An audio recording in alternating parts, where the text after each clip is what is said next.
காண்பவரே, தினம் காப்பவரே,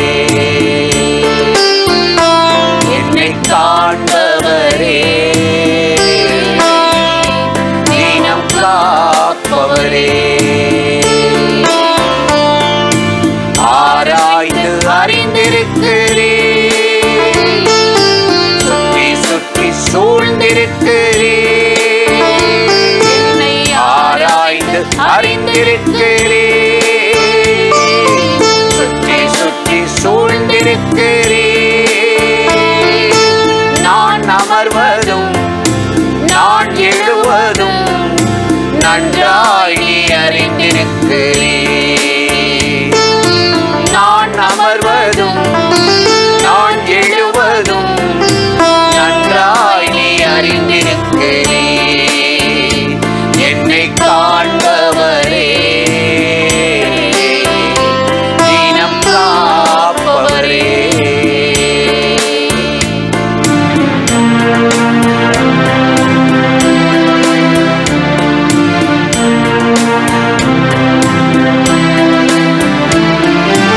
எண்ணங்கள் ஏக்கங்கள் எல்லாமே அறிந்திருக்கிறே, எண்ணங்கள் ஏக்கங்கள் எல்லாமே அறிந்திருக்கிறே, நடந்தாலும் படுத்தாலும் அப்பாடி அறிந்திருக்கிறே, நான் நடந்தாலும் படுத்தாலும் அப்பாடி அறிந்திருக்கிறே,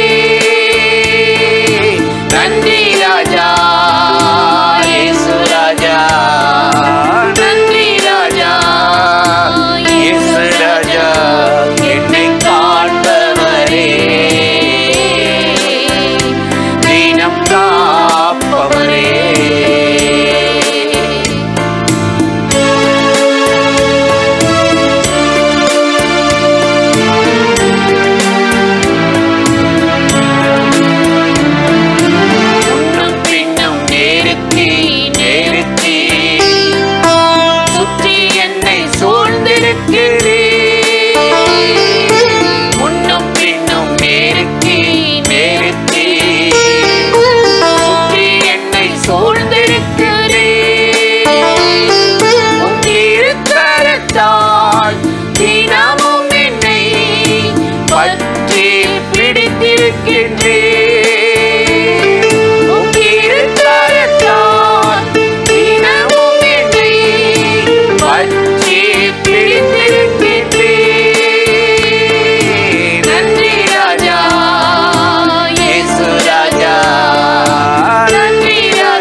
பிரியமானவர்களே, ஆண்டவராகிய இயேசுவின் நாமத்தினாலே இந்த காலை நேரத்தில் இயேசுவை தினம் பார்ப்போம் என்ற இந்த நிகழ்ச்சியின் மூலமாக உங்களை சந்திப்பதில் மிகுந்த மகிழ்ச்சி அடைகிறேன். கர்த்தர் எவ்வளவு நல்லவர்ல, கிருபையும் இரக்கமும் நிறைந்தவர்.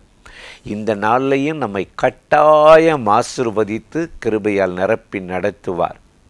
இன்றும் கூட ஒரு வசனத்தை உங்களுக்கு ஞாபகப்படுத்தி சில காரியத்தை சொல்லி ஜெபம் பண்ணுவது நல்லது என்று உணர்ந்தேன்.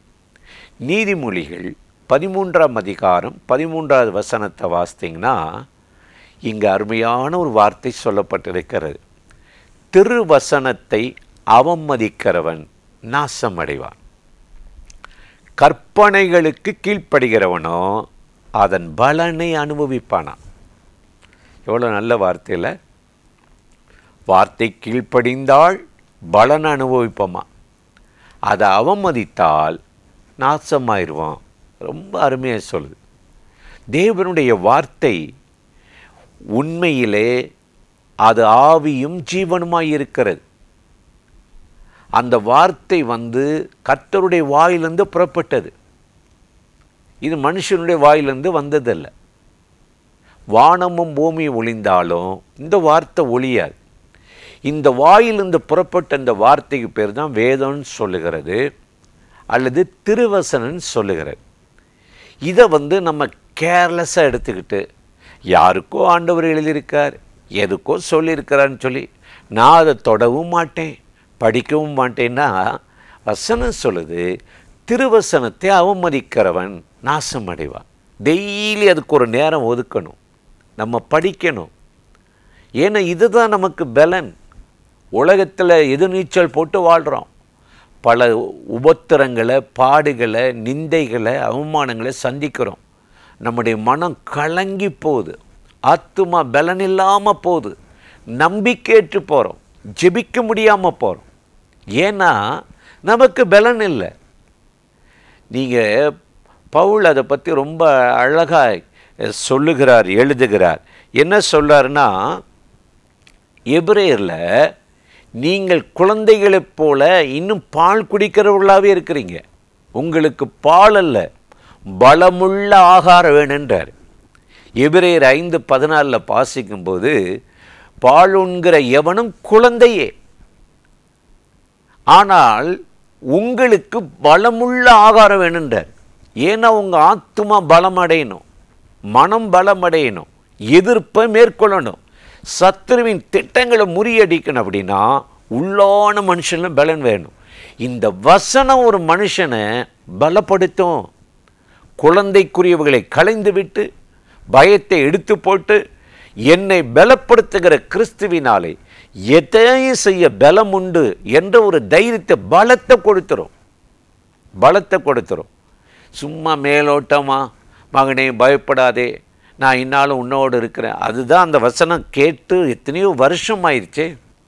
இப்போ பலம் அடையணுமே, போராட்டத்தை மேற்கொள்ளணுமே, நம்ம ஏன் தடுமாறணும்? வேத வசனம் சொல்லுகிறது, திருவசனமாகிய ஞானப்பாலின் மேல் வாஞ்சியா இருங்கள், நீங்கள் வளரும்படி. பேதுரு எழுதுகிறார் 1 பேதுரு 2:3, நீங்கள் வளரும்படி புதிதாய் பிறந்த குழந்தையைப் போல திருவசனமாகிய ஞானப்பாலின் மேல். தாய்ப்பாலை கேள்விப்பட்டிருக்கோம், நம்ம ஆவின் பால் ஆட்டுப்பாலை குடிச்சு பழக்கம். இது என்னையா ஞானப்பால் அப்படின்னா, இது பரத்திலிருந்து வந்துகிற பால். இது தேவனுடைய திருவசனம். ஒவ்வொரு நாளும் நம்ம ஏவப்படுறோம். அதை படிக்கும்போதே பக்கத்தில் ஒரு பேனாவை, ஒரு ஸ்கெட்சை வச்சுட்டு, ஆண்டவர் இதை ஏன் சொல்லியிருக்கிறார், யாருக்கு சொல்லியிருக்கிறார். இந்த ஞானப்பால் என்பது எல்லா வியாதிகளையும் விரட்டி அடிக்கிறது, கிருமிகளை அழித்து விடுகிறது. பொல்லாத இந்த தீங்கு நிறைந்த, பாவம் நிறைந்த, அழுக்கு நிறைந்த இந்த உலகத்தில் இந்த ஞானப்பாலின் மேல் தாகமாயிருங்கள், அதை குடியுங்கள், புதிதாய் பிறந்த குழந்தையைப் போல வளருங்கள் அப்படின்னு கர்த்தருடைய வேதம் நமக்கு அருமையாய் சொல்லுகிறது. இன்றைக்கு காலையில் இந்த நிகழ்ச்சியில் இணைந்து இந்த வார்த்தைகளை கேட்கிற எனக்கு அருமையான சகோதர சகோதரிகளே, இன்றைக்கி உங்கள் மனம் பலமடையணும், ஆத்துமா பலமடையணும், சும்மா பலவீனப்பட்டு குழந்தையை போல என்னால் முடியலை, ஜெபிக்க முடியலை, அதே பழைய கதை, அதே பழைய ஜெபங்கள் எத்தனை நாளைக்கு இது ஓடிக்கொண்டிருக்கும்? கொஞ்சம் யோசித்து பாருங்க. நீங்கள் ஆகாரத்தை, குழந்தையை போல ஆகாரத்தை, கெட்டியான உணவை சாப்பிடுங்கள், அப்பொழுது விக்கினங்களோ வியாதியோ உங்களை அணுகாது என்று பவுல் ரொம்ப அருமையாக எழுதுகிறார். எனக்கு அருமையான சகோதர சகோதரிகளே, அதனால தான் உங்களுக்கு பலமுள்ள ஆகாரம் தேவை. அதைத்தான் நீதிமொழிகளில் சாலமோன் ஞானி சொல்கிறார், திருவசனத்தை அவமதிக்காதீங்க. டெய்லி அதுக்கு ஒரு நேரம் ஒதுக்கி அதை ஸ்பெண்ட் பண்ணி நீங்கள் அதை வாசித்தீங்கன்னா உங்களை பலப்படுத்தி கொண்டே இருக்கும். இதைத்தான் அப்போஸ்தலனாகிய பவுல் சொல்லுகிறார், என்னை பலப்படுத்துகிற கிறிஸ்துவினாலே எதையும் செய்ய எனக்கு பலன் உண்டு, தைரியம் இருக்குது. என்னை அவர் பலப்படுத்துகிறார். என் காலை தள்ளாட விட்டார், என்னை காலை தள்ளாட விட்டார். என்னை காக்கும் தேவன் உறங்குவதும் இல்லை அயர்வதும் இல்லை என்று சொல்லி ஆண்டவர் இன்னைக்கு நம்மளை பலப்படுத்த விரும்புகிறார். ஆகவே இந்த கற்பனைகளை கை கொள்ளுகிறவன் பலனடைவான். இந்த வசனத்தின்படியே ஆண்டவர் உங்களை ஆசீர்வதித்து எல்லா போராட்டத்தை நீக்கி இந்த நல்ல அற்புதமான ஒரு வழியை திறந்து ஆச்சரியமாய் நடத்தப் போகிறார். அந்த தேவாதி தேவனை நோக்கி நாம் இப்பொழுது ஜெபிக்கலாமா? அன்பும் இரக்கமும் கிருபையும் நிறைந்த நல்ல ஆண்டவரே, இந்த ஆசீர்வதிக்கப்பட்ட நாளுக்காக, நேரத்துக்காக, கிருபைக்காக உமக்கு நன்றி செலுத்துகிறோம்.